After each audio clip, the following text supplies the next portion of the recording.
Republican candidates square off in a Springfield debate, and lawmakers start work on the budget. We'll talk about it next on Capitol View.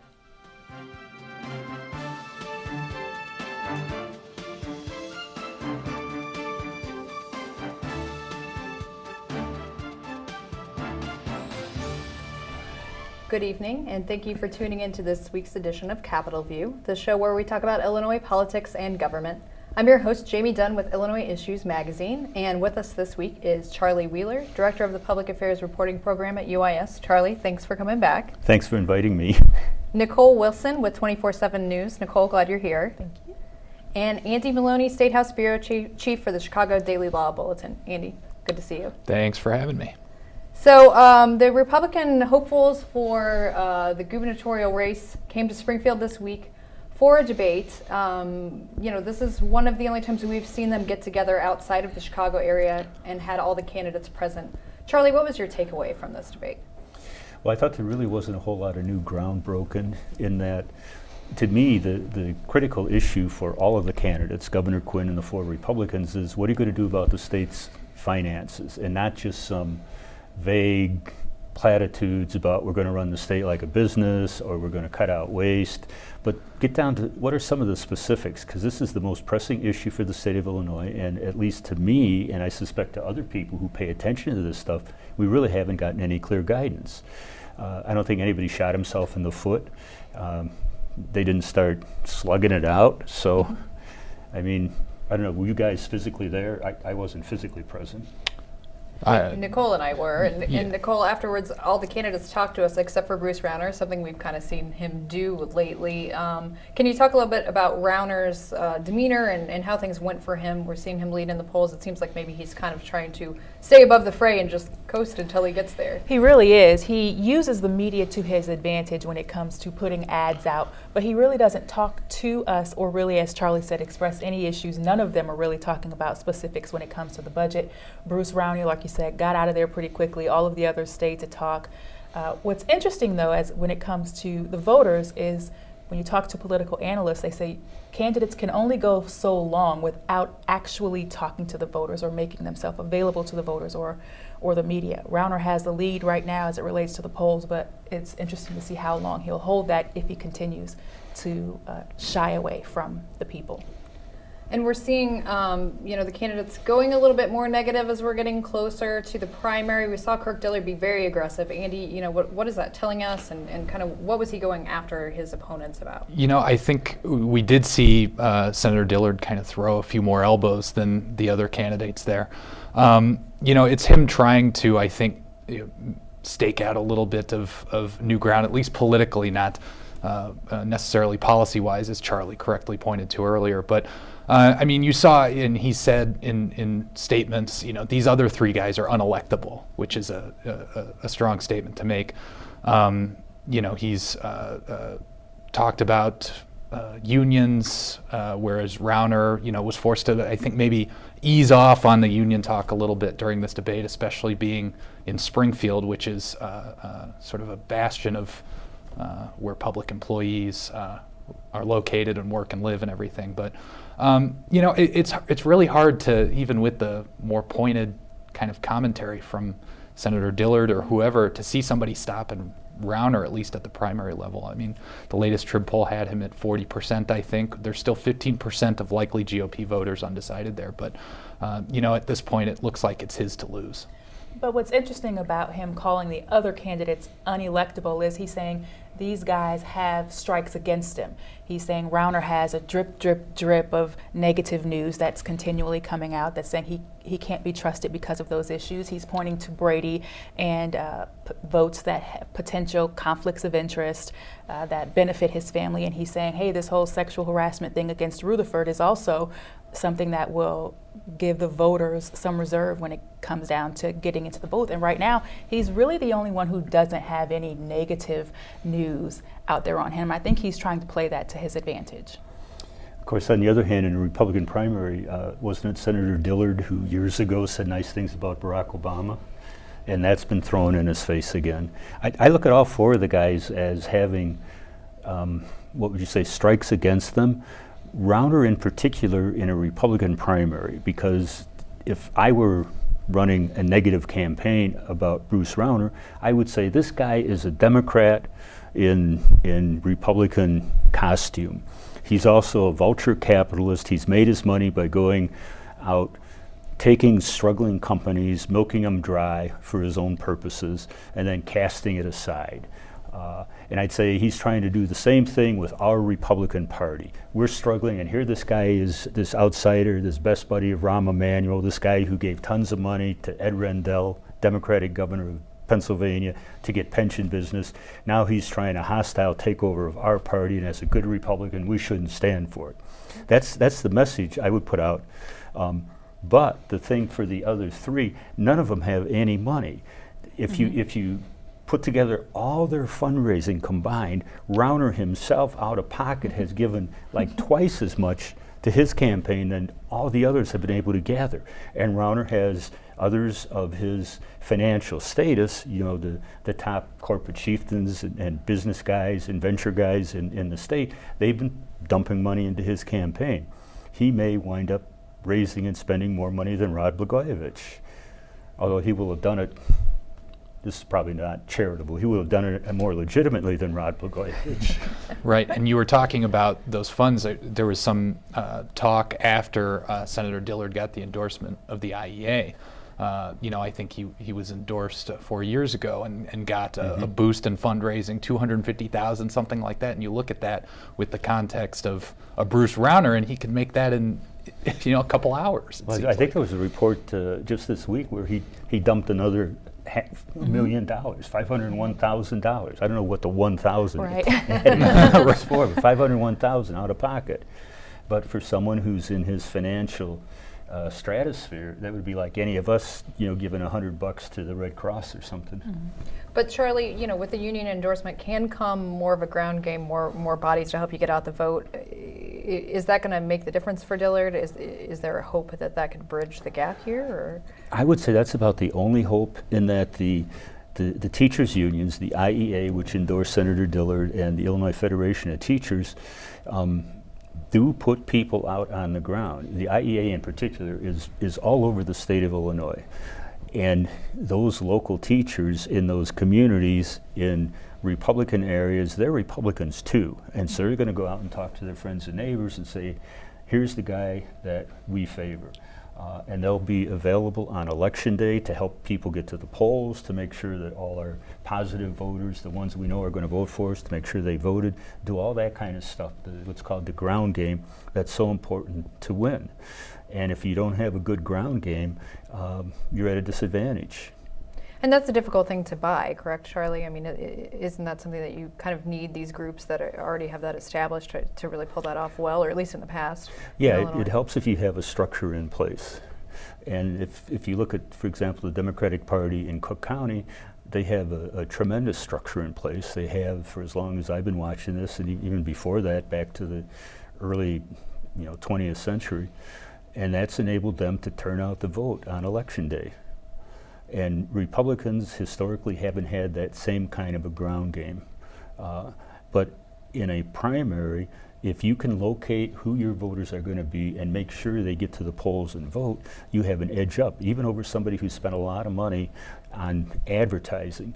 Because if you're someone who's looking carefully at what are the policy positions that these candidates have, you're not going to find the answers for Bruce Rauner. You're not going to find him for the other guys either, but the other guys have kind of a public track record. Rauner's an unknown, so you may think, oh yeah, I like him. His wristwatch only cost $18. He has that big hammer. Yeah, and he's gonna shake up the hammer or hammer up the shakes or whatever. But what do I really know about him? And so, as I said before, if I'm the precinct worker for Kirk Dillard, I say, hey, you know who this Bruce Rauner guy, who he vacations with at his ranch out in Montana? Rahm Emanuel. Can you imagine that? That kind of stuff. And speaking on, I don't really know him when it comes to Bruce Rauner, he changes his minds on the issues a lot. So you can't really say, oh, he's for lowering the minimum wage or for raising the minimum wage, because he was able to flip-flop and still survive. I mean, it was a blatant flip-flop. And on other issues, paying to get his daughter into Walter Payton Prep High and other issues. He changes his mind a lot. Kirk Dillard says Rauner flip-flops more than a walleye in a skillet.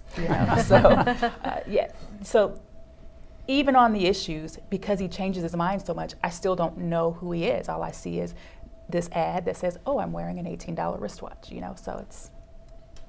But as far as these kind of flip-flops have gone, I mean, Andy, he handled them fairly smoothly, I would say. In the debate, he was directly confronted about them by Bernie Schoenberg, who hosts the show when I'm not here. And, Certainly, yeah. And Bernie really called him out on some of the stuff, and he was able to get by, yeah, absolutely. I did think there was, maybe in contrast to some of the other debates, and certainly this is arguable, but I think started to notice a little bit that you could tell these other three guys have sort of been in the public spotlight for longer than he has. He, like you said, was forced to backtrack a little, say, well, I kind of forgot on the issue of his daughter getting into the Walter Payton forgot High who School. made the call. Forgot who made the calls. I don't thing. know if it was me or my wife that talked to Arnie Duncan, Secretary of Education. So I think you started to see that become a little bit more pronounced in this debate. But I think, as I've said before, the amount of money that he's putting into this, I still think it's his to lose, at least at the primary level. Yeah.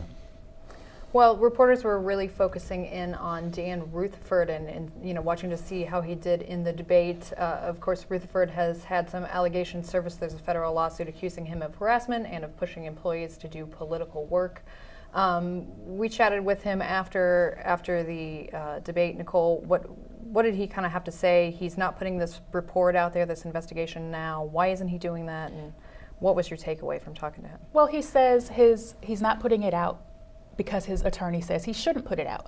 Now, when you ask him what's in the report, he says he doesn't know, and he doesn't know if it's damning or not. But either way, he says he wants it out. He would prefer that the people see the results of the internal investigation, whether it's harming to him or whether it's positive on his side.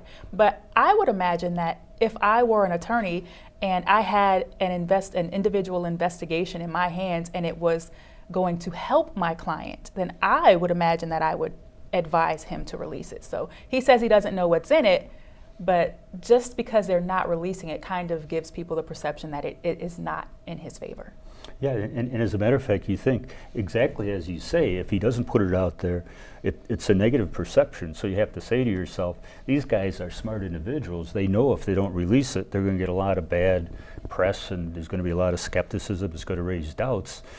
And so actually releasing it must be worse than taking all of this, what would you say, this hullabaloo about not releasing it. So as bad as it is for me not to put this out here, it would be worse for me if I actually did. Mm-hmm. And I think legal questions aside, this isn't a criminal matter at this point.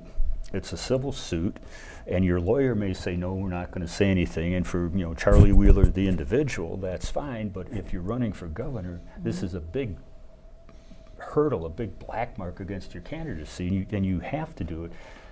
Even more so because, from all indications, the investigation was done using public funds. Mm-hmm. And those are the two key words I think there, Charlie. Public funds kind of keeps that kind of hanging above his head even more than it would had it been something that was somehow not taxpayer fund from a funded. Campaign fund. From a campaign fund, exactly.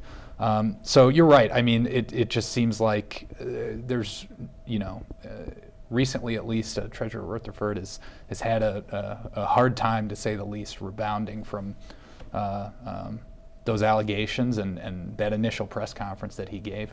And it seems like, I think somebody said, well, he shot himself in the other foot now. So it's been interesting, and I think it was Senator Brady who said it's a sad situation if he is, if those allegations have merit. It's a sad situation if they don't. Yeah.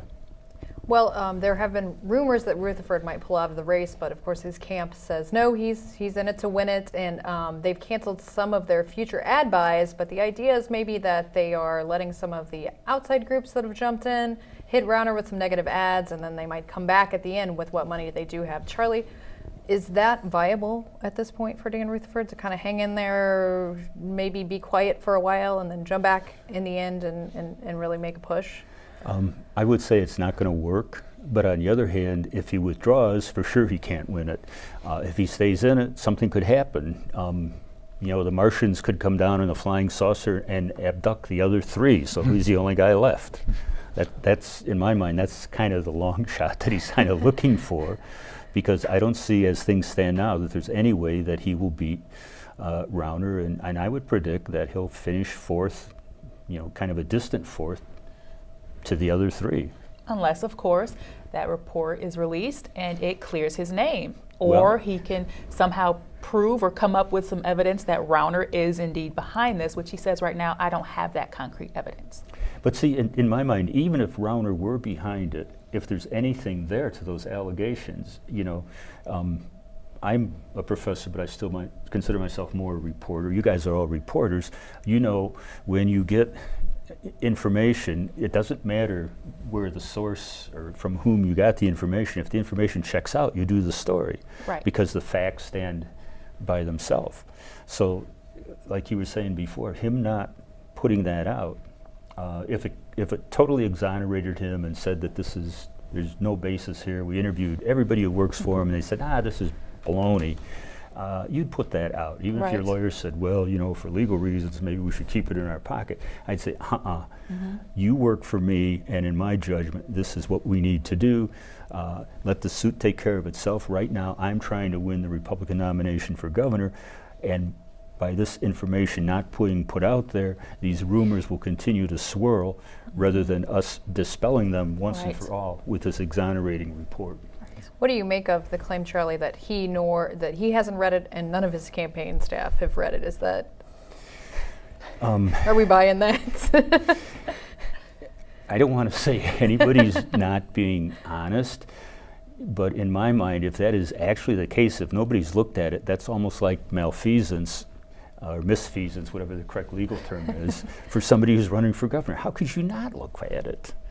Or at least have somebody, if it's like a 700-page report, have somebody go through and read the whole thing and say, here's the executive summary, if you will. I don't really buy it, but if in fact he didn't, he says he didn't, then I would fault him for not doing what a smart candidate would do. Well, Rutherford was kind of seen as the alternative to Rauner in the race, but of course now he is a bit wounded. Have any of you seen someone who's emerging? Is Dillard making the case well, or Brady for sort of being the, the next in line, or an alternative to Rauner? I really am not. The Tribune poll did put Brady in second place and put Dillard in last place when that poll was taken. So I think it's between the two of them really to kind of battle it out to really challenge Rauner, regardless of the amount of money that they have, even though it's so far behind what Rauner has. So.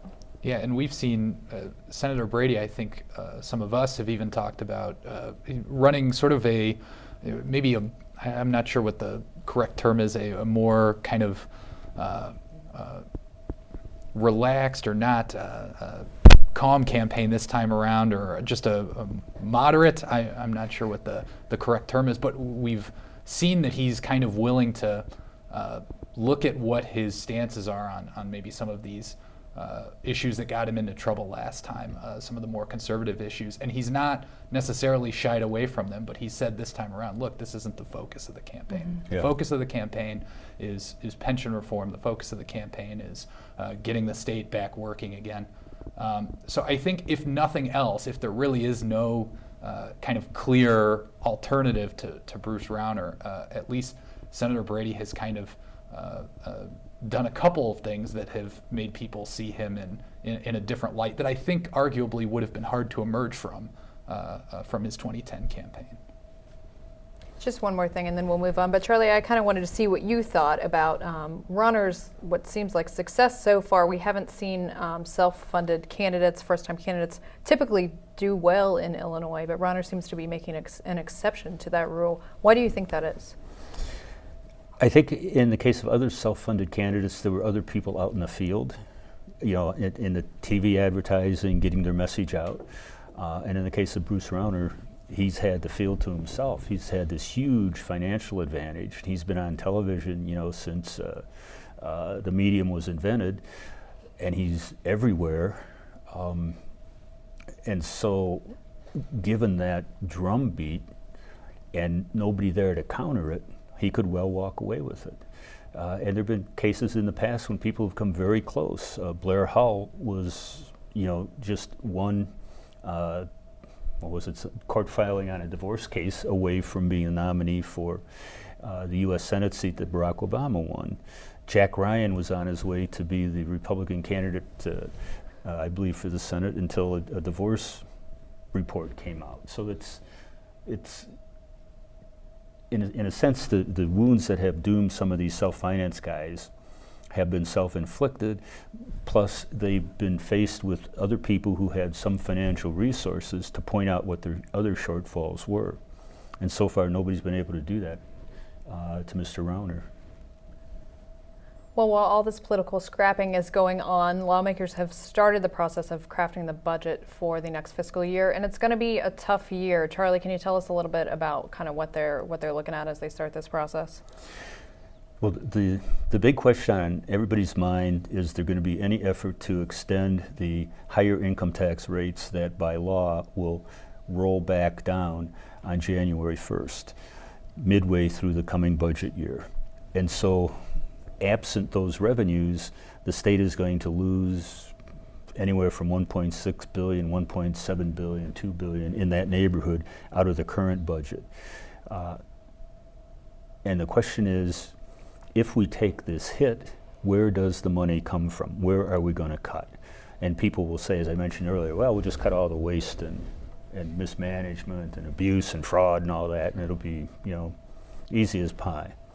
But as I've said over and over, and it's gotten to the point where people, I'm sure, are sick of hearing me say this, there's not some guy in the basement of the State House shoveling $100 bills into a furnace.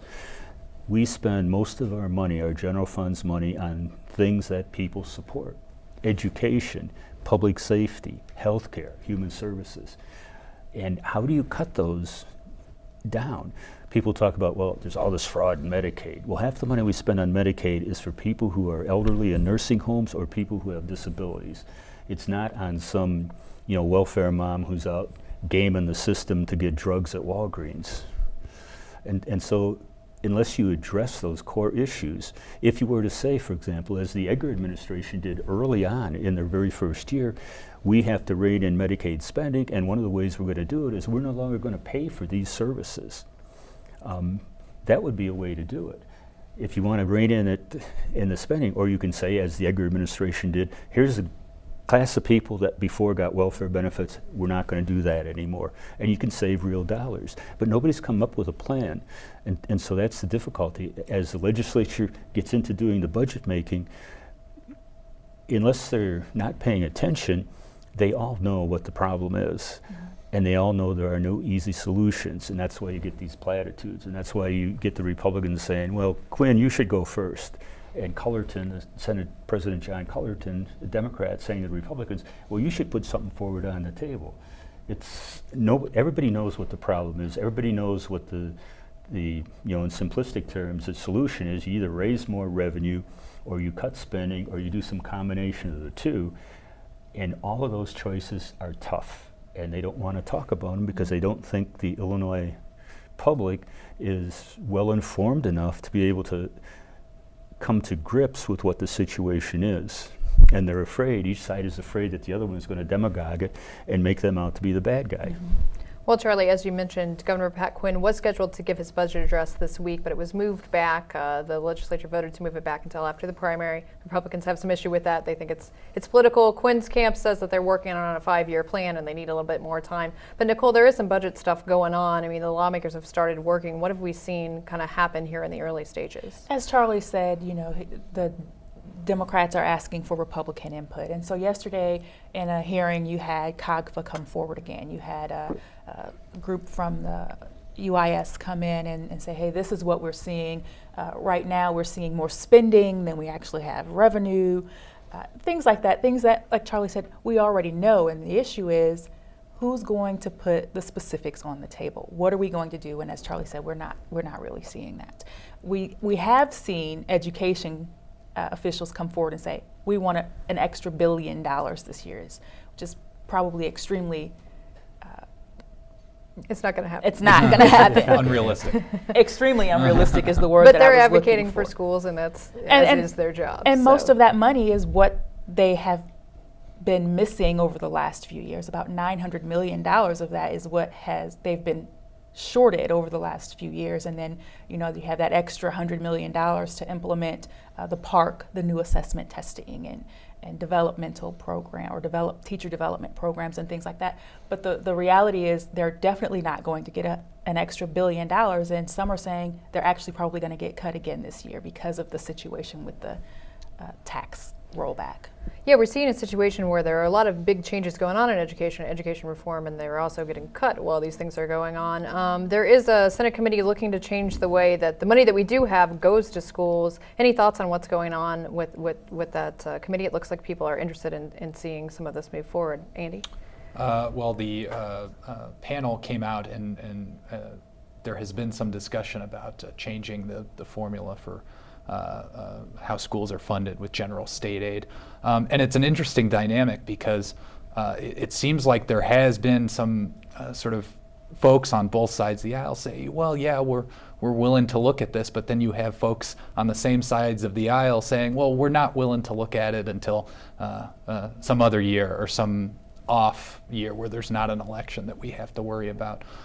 It's an issue that folks have brought forth before, and it hasn't happened recently. I think not since the Edgar administration has the formula been changed. I think the last major one would have been in 1997, I believe. Right, exactly. So it's one of those things. It's an idea that's out there that people are talking about, but again, the political realities are such that it's kind of inhibiting. It's always a highly contentious issue, and we're going to have to leave it at that. But I'd like to thank my guests for joining me this week. Charlie, Nicole, Andy, thanks for being here. And thank you for tuning in. We'll see you next week on Capitol View.